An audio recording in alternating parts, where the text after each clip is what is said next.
Definitely. I'm extremely pleased to be part of the panel speakers and a discussion panel at the Central Asia Green Energy and Hydrogen Conference today in Tashkent.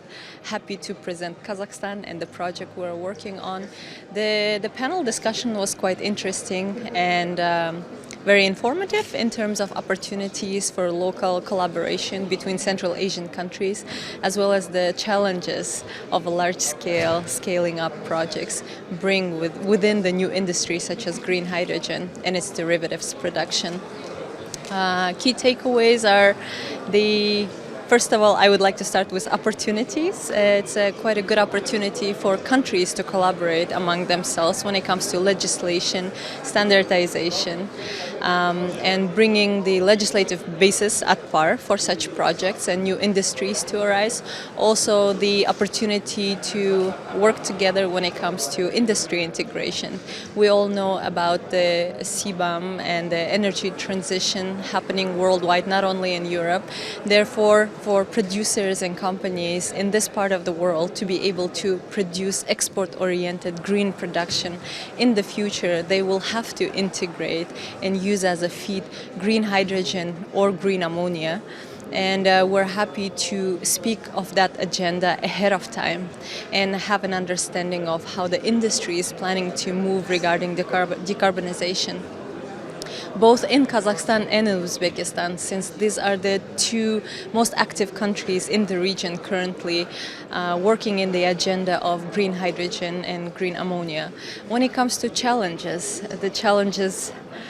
we will always like to say that there are no challenges, but new industries always come with new challenges that come specifically on the infrastructural needs, that is specifically the legislative norms, standardization, certification of the goods that are required, quite a bit of work. Also the government's input and support when it comes to green energy and green hydrogen projects, especially of large gigawatt scale projects. So those were deep dive topics that we discussed, quite insightful and interesting, very interesting speakers and panelists today at the event. Currently the project is fully owned and developed by Hyrasia Energy Group, which is a privately owned German company. A flagman project is Markbygden 1101, which is located in Arctic Sweden, which is still ongoing, largest onshore wind cluster in Europe. Up to 4 gigawatt in operation, supplying to the national grid.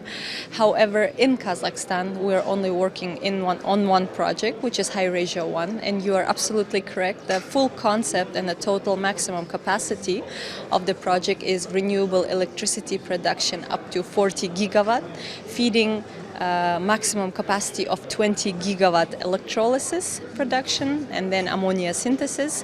This would allow us to produce up to 2 million tons of green hydrogen annually, and if fully converted to green ammonia, 11 million tons of green ammonia annually.